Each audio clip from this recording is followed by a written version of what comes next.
Welcome to Frigg Friday, featuring Sigrid Undset's Kristin Lavransdatter, read by Michelle Hammond, sponsored by Gal's Guide.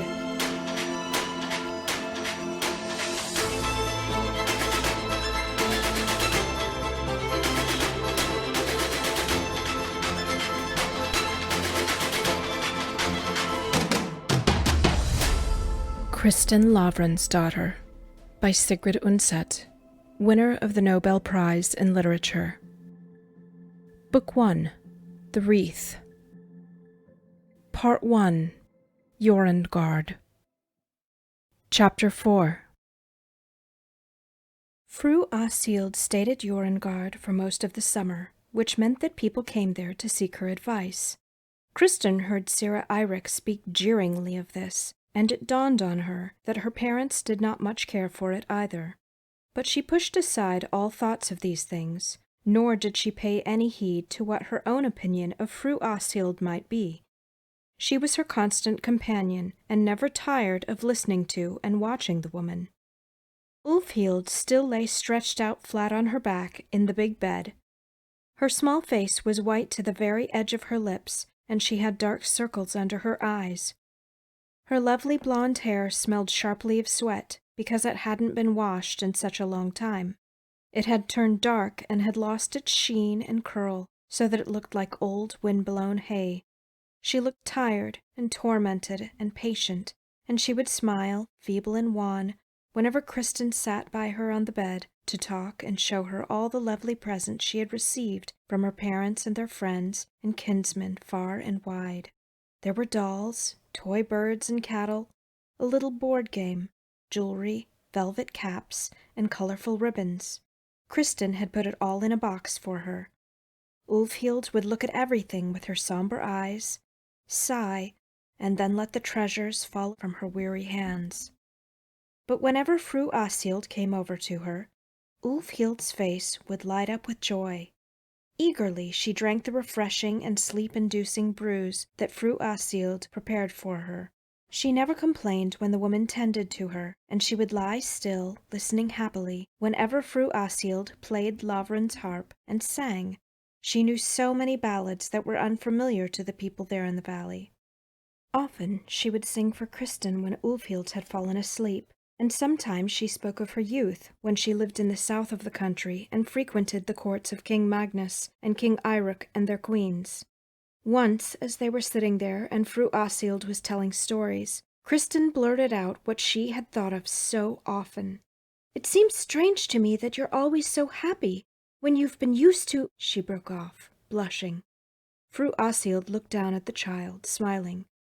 "You mean because now I'm separated from all those things?" She laughed quietly, and then she said, "I've had my glory days, Kristin, but I'm not foolish enough to complain because I have to be content with sour, watered-down milk now that I've drunk up all my wine and ale. Good days can last a long time if one tends to things with care and caution. All sensible people know that. That's why I think that sensible people have to be satisfied with the good days, for the grandest of days are costly indeed. They call a man a fool who fritters away his father's inheritance in order to enjoy himself in his youth.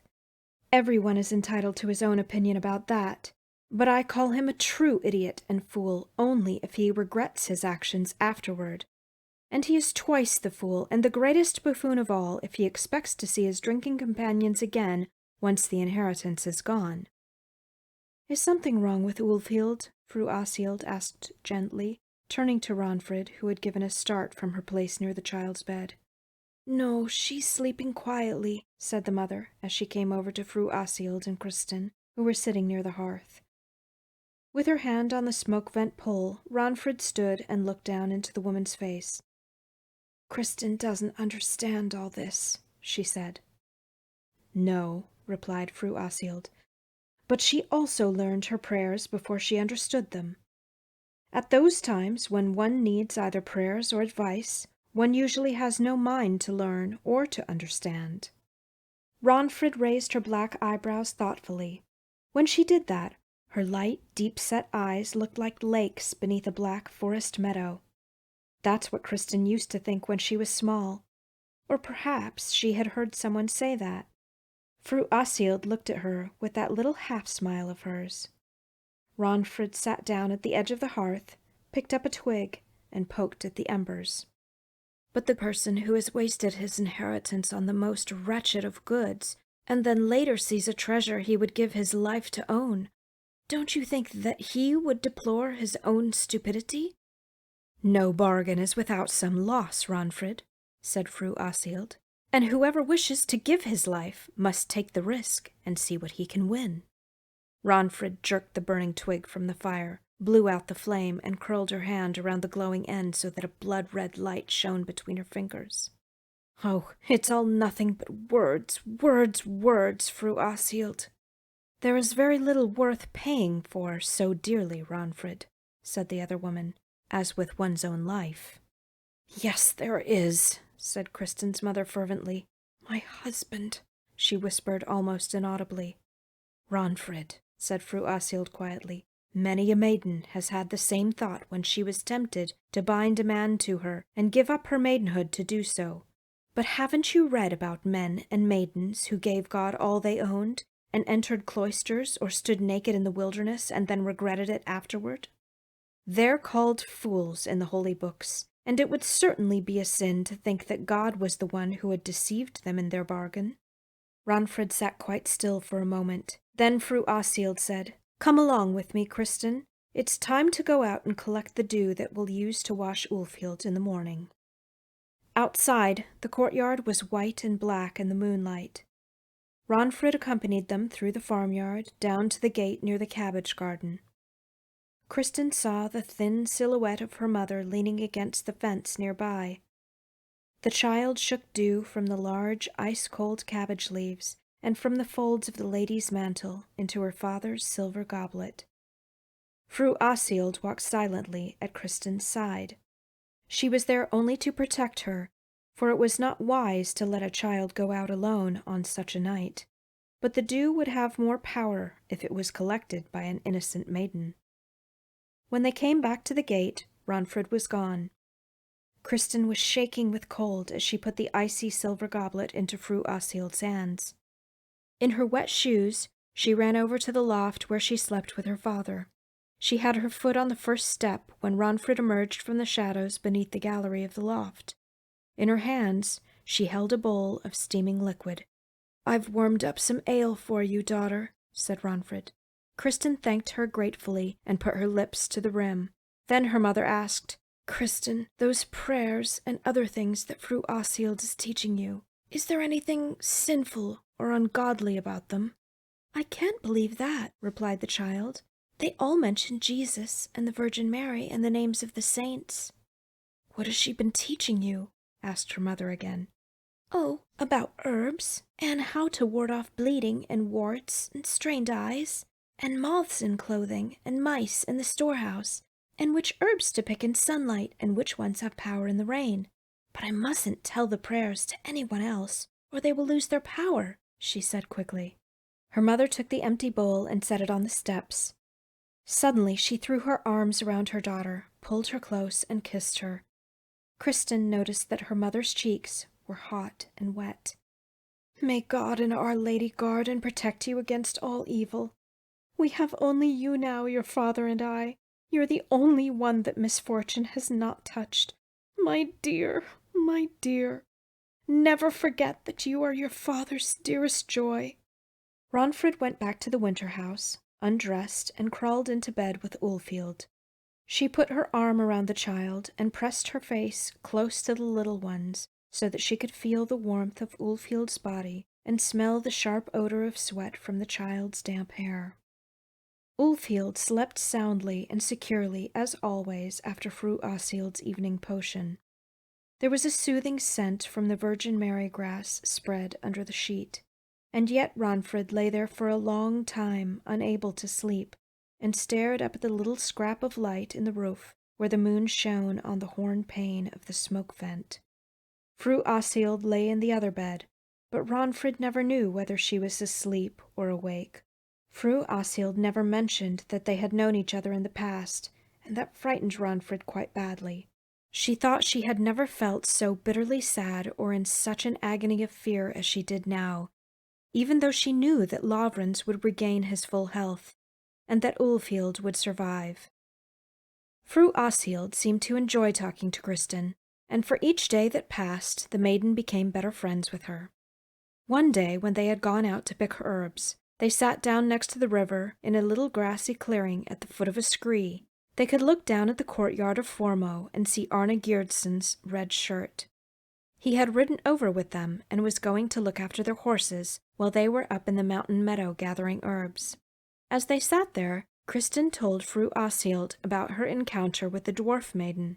She hadn't thought about the incident for many years, but now it suddenly came back to her. And as she spoke, the strange thought occurred to her that there was some resemblance between Fru Åshild and the dwarf woman, even though she realized full well that they did not look at all alike. But when she had finished telling the story, Fru Åshild sat in silence for a moment and gazed out across the valley. Finally she said, "It was wise of you to flee since you were only a child back then. But haven't you ever heard of people who took the gold the dwarf offered them and then trapped the troll in a rock afterward?" "I've heard of such stories," said Kristin, "but I would never dare do that myself, and I don't think it's the right thing to do." "It's good when you don't dare do something that doesn't seem right," said Fru Åshild with a little laugh. "But it's not so good if you think something isn't right because you don't dare do it." Then she added abruptly, "You've grown up a good deal this summer. I wonder if you realize how lovely you've become." "Yes, I know," said Kristin. "They say I look like my father." Fru Åshild laughed softly. "Yes, it would be best if you took after Lavrans, both in temperament and appearance. And yet it would be a shame if they married you to someone up here in the valley. Farming customs and the ways of smallholders should not be disdained, but these gentry up here all think they're so grand that their equals are not to be found in all of Norway. I'm sure they wonder how I can manage to live and prosper even though they've closed their doors to me. But they're lazy and arrogant and refuse to learn new ways, and then they blame everything on the old enmity with the monarchy in the time of King Sverre. It's all a lie. Your ancestor reconciled with King Sverre and accepted gifts from him. But if your mother's brother wanted to serve the king and join his retinue, then he would have to cleanse himself, both inside and out, which is not something Trond is willing to do. But you, Kristin, ought to marry a man who is both chivalrous and courtly." Kristin sat staring down at the Formo courtyard, at Arna's red back.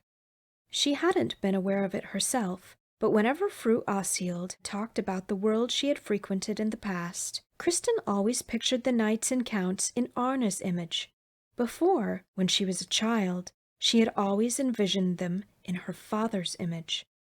"My nephew, Erlend Niklausen of Huseby. Now he would have been a suitable bridegroom for you.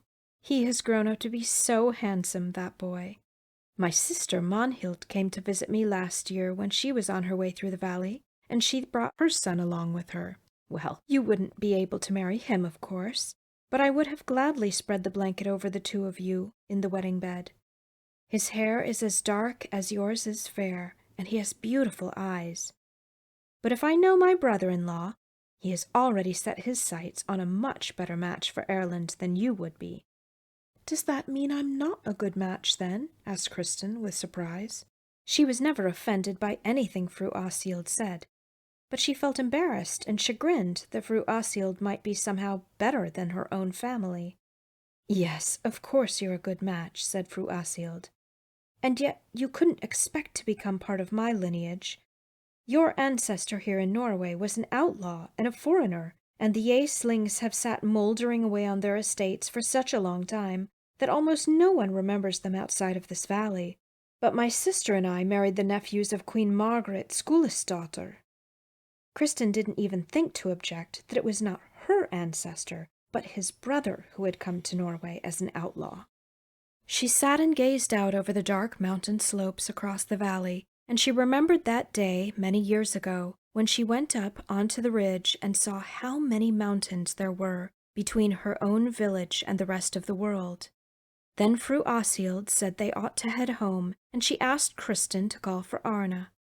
Kristin put her hands up to her mouth and shouted, and then waved her kerchief, until she saw the red speck down in the courtyard turn and wave back. Some time later, Fru Åshild returned home, but during the fall and the first part of winter she often came to Jorungard to spend a few days with Ulfhild. The child was now taken out of bed in the daytime, and they tried to get her to stand on her own, but her legs crumpled beneath her whenever she tried it. She was fretful, pale, and tired, and the laced garment that Fru Åshild had made for her from horsehide and slender willow branches plagued her terribly. All she wanted to do was lie in her mother's lap. Ronfrid was constantly holding her injured daughter, so Tortoise was now in charge of all the housekeeping. At her mother's request, Kristin accompanied Tortoise to help and to learn. Kristin sometimes longed for Fru Åshild, who occasionally would talk to her a great deal, but at other times Kristin would wait in vain for a word beyond the casual greeting as Fru Åshild came and went. Instead, Fru Åshild would sit with the grown-ups and talk. That was always what happened when she brought her husband along with her, for now Bjorn Gunnarsson also came to Jorungard. One day in the fall, Lavrans had ridden over to Haugen to take Fru Åshild payment for her doctoring, the best silver pitcher and matching platter they owned. He had stayed the night and afterward had high praise for their farm. He said it was beautiful and well tended, and not as small as people claimed. Inside the buildings everything looked prosperous, and the customs of the house were as courtly as those of the gentry in the south of the country. What Lavrans thought of Bjorn he didn't say, but he always received the man courteously when Bjorn accompanied his wife to Jorungard. On the other hand, Lavrans was exceedingly fond of Fru Åshild, and he believed that most of what people said about her was a lie. He also said that 20 years earlier she would hardly have required witchcraft to bind a man to her. She was 60 now, but still looked young, and she had a most appealing and charming manner. Kristin noticed that her mother was not happy about all this. It's true that Ronfrid never said much about Fru Åshild, but one time she compared Bjorn to the flattened yellow grass that can be found under large rocks, and Kristin thought this an apt description. Bjorn had an oddly faded appearance. He was quite fat, pale and sluggish, and slightly bald, even though he was not much older than Lavrans, and yet it was still apparent that he had once been an extremely handsome man. Kristin never exchanged a single word with him. He said little, preferring to stay in one spot, wherever he happened to be seated, from the moment he stepped in the door until it was time for bed. He drank an enormous amount, but it seemed to have little effect on him. He ate almost nothing, and occasionally he would stare at someone in the room, stony-faced and pensive, with his strange, pale eyes. They had not seen their kinsman from Sundbu since the accident occurred, but Lavrans had been over to Vaga several times. Sira Eirik, on the other hand, came to Jorungard as often as before, and there he frequently met Fru Åshild. They had become good friends. People thought this a generous attitude on the part of the priest, since he himself was a very capable doctor. This was also probably one of the reasons why people on the large estates had not sought Fru Åshild's advice, at least not openly, because they considered the priest to be competent enough. It was not easy for them to know how to act toward two people who in some ways had been cast out of their own circles. Sira Eirik himself said that they caused no one any harm, and as for Fru Åshild's witchcraft, he was not her parish priest. It could be that the woman knew more than was good for the health of her soul, and yet one should not forget that ignorant people often spoke of witchcraft as soon as a woman showed herself to be wiser than the councilman. For her part, Fru Åshild spoke highly of the priest and diligently went to church if she happened to be at Jorungard on a holy day. Christmas was a sad time that year. Ulfhild was still unable to stand on her own, and they neither saw nor heard from their kinsman at Sundbu. Kristin noticed that people in the village were talking about the rift, and that her father took it to heart, but her mother didn't care, and Kristin thought this was callous of her. One evening, toward the end of the holidays, Sira Sigurd, Trond Yesling's house priest, arrived in a big sleigh, and his primary mission was to invite them all to visit Sundbu.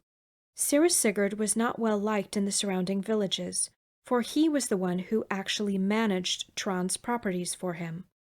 Or, at least, he was the one who was blamed whenever Trond acted harshly or unjustly, and Trond tended to plague his tenants somewhat. The priest was exceedingly clever at writing and figuring. He knew the law and was a skilled doctor, although not as skilled as he thought. But judging by his behavior, no one would think him a clever man. He often said foolish things. Ronfrid and Lavrans had never liked him, but the Sundbu people, as was reasonable, set great store by their priest, and both they and he were greatly disappointed that he had not been called on to tend to Ulfhild. On the day that Sira Sigurd came to Jorungard, unfortunately for him, Fru Åshild and Herr Bjorn were already there, as were Sira Eirik, Arne's parents Gerd and Inga of Finnsbrecken, old Jan from Lopsgard, and a friar from Hamar, brother Osgout. Well, Ronfrid had the table set once more with food for the guests, and Lavrans pored over boxes of sealed letters that the priest had brought. Sira Sigurd asked to see Ulfhild. She had already been put to bed for the night and was sleeping, but Sira Sigurd woke her up, examined her back and limbs, and asked her questions. At first kindly enough, but with increasing impatience as Ulfhild grew frightened. Sigurd was a small man, practically a dwarf, but he had a big, flame-red face. When he tried to lift her onto the floor to test her legs, Ulfhild began to scream. Then Fru Åshild stood up, went over to the bed, and covered her with a blanket, saying that the child was sleepy. She wouldn't have been able to stand up even if her legs were healthy. The priest began to protest vehemently. He was also considered a capable doctor. But Fru Åshild took his hand, led him over to the high seat at the table, and started talking about what she had done for Ulfhild as she asked his opinion on everything. Then he grew more amenable, and he ate and drank of Ronfrid's good repast. But when the ale and wine began to go to his head, Sira Sigurd was once again in a foul mood, quarrelsome and bad-tempered. He was quite aware that no one in the room liked him. First he turned to Gerd, who was the envoy of the Bishop of Hamar at Vaga and Seal. There had been numerous disputes between the bishopric and Trond Ivarsson. Gerd didn't say much, but Inga was a hot-tempered woman, and then brother Osgout joined in the discussion. He said, "You shouldn't forget, Sira Sigurd, that our worthy father Ingjald is your prelate too. We know all about you in Hamar. You revel in all that is good at Sundbu, and give little thought to the fact that you are dedicated to other work than acting as Trond's eye-servant, helping him do everything that is unjust so that he endangers his own soul and diminishes the power of the church. Haven't you ever heard about what happens to those disobedient and unfaithful priests who contravene their own spiritual fathers and superiors? Don't you know about the time when the angels led St. Thomas of Canterbury to the gates of hell and let him peek inside? He was greatly surprised not to see any of those who had opposed him as you oppose your bishop. He was just about to praise God's mercy, for the holy man wished all sinners to be saved, when the angel asked the devil to lift his tail. With a tremendous roar and a horrid stench of sulphur, out spewed all the priests and learned men who had betrayed the interests of the church, and then he saw where all of them had ended up." "You're lying, monk," said the priest. "I've heard that story too, but it was friars, not priests, who were spewed out of the devil's behind like wasps from a wasp's nest." Old Jan laughed louder than all the servants and cried, "No doubt it was both! I'll bet it was!" "Then the devil must have a very wide tail," said Bjorn Gunnarsson. And Fru Åshild smiled and said, "Yes, haven't you heard it said that everything bad has a long rump dragging behind?" "You be quiet, Fru Åshild," shouted Sira Sigurd. "You shouldn't talk about the long rump that bad people drag behind them. Here you sit as if you were the mistress of the house instead of Ronfrid. But it's odd that you haven't been able to cure her child. Don't you have any more of that powerful water you used to use? The water that could make a dismembered sheep whole again in the soup pot and turn a woman into a maiden in the bridal bed? I know all about that wedding here in the village when you prepared the bath for the despoiled bride." Sira Eirik jumped up, grabbed the other priest by the shoulder and flank, and threw him right across the table, so that pitchers and cups toppled, and food and drink spilled onto the tablecloths and floor. Sira Sigurd landed flat on his back, his clothing torn. Eirik leaped over the table and was about to strike him again, bellowing over the din. "Shut your filthy trap, you damned priest!" Lavrans tried to separate them, but Ronfrid stood at the table as white as a corpse, wringing her hands. Then Fru Åshild ran over and helped Sira Sigurd to his feet and wiped the blood from his face. She handed him a goblet of mead as she said, "You shouldn't be so stern, Sira Eirik, that you can't stand to hear a joke late in the evening after so many drinks. Now sit down, and I'll tell you about that wedding. It wasn't here in this valley at all, and it's my misfortune that I was not the one who knew about that water. If I had been able to brew it, we wouldn't be sitting up there on that little farm. Then I'd be a rich woman with property out in the big villages somewhere, near the town, and cloisters and bishops and canons," she said, smiling at the 3 clergymen. "But someone must have known the art in the old days, because this was in the time of King Inge, as far as I know, and the bridegroom was Peter Lodinson of Brateland. But I won't say which of his 3 wives was the bride, since there are living descendants from all 3. Well, this bride probably had good reason to wish for that water, and she managed to get it too. She prepared a bath for herself out in the shed, but before she managed to bathe, in came the woman who was to be her mother-in-law. She was muddy and dirty from the ride to the wedding manor, so she took off her clothes and stepped into the tub. She was an old woman, and she had 9 children by Lodin. But on that night, both Lodin and Peter had a different kind of pleasure than they had counted on." Everyone in the room laughed heartily, and both Gerd and Jan called out to Fru Åshild to tell more such ribald tales. But she refused. "Here sit 2 priests and Brother Oscout, and young boys and maidservants. We should stop now before the talk grows indecent and vulgar. Remember, these are the holy days." The men protested, but the women agreed with Fru Åshild. No one noticed that Ronfrid had left the room. A little while later, Kristin, who had been sitting at the far end of the women's bench among the maidservants, stood up to go to bed. She was sleeping in Tortoise's house, because there were so many guests at the farm. It was biting cold, and the northern lights were flaring and flickering above the domed mountains to the north. The snow creaked under Kristin's feet as she ran across the courtyard, shivering, with her arms crossed over her breast. Then she noticed that in the shadows beneath the old loft, someone was pacing vigorously back and forth in the snow, throwing out her arms, wringing her hands, and moaning loudly. Kristin recognized her mother. Frightened, she ran over to her and asked her if she was ill. "No, no," said Ronfrid fiercely. "I just had to get out. Go to bed now, child." Kristin turned around when her mother softly called her name. "Go into the house and lie down in bed with your father and Ulfhild. Hold her in your arms so that he doesn't crush her by mistake. He sleeps so heavily when he's drunk. I'll go up and sleep here in the old loft tonight." "Jesus, mother," said Kristin, "you'll freeze to death if you sleep here, and all alone. What will father say if you don't come to bed tonight?" "He won't notice," replied her mother. "He was almost asleep when I left, and tomorrow he'll get up late. Go and do as I say."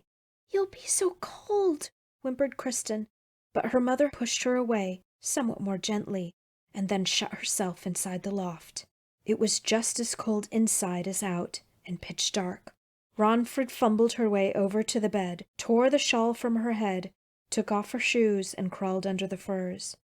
They chilled her to the bone. It was like sinking into a snowdrift. She pulled the covers over her head, tucked up her legs, and put her hands into the bodice of her clothing. And she lay there in that way, weeping, alternately crying quite softly, with streaming tears, and then screaming and gnashing her teeth in between her sobs. Finally, she had warmed up the bed enough that she began to feel drowsy, and then she cried herself to sleep.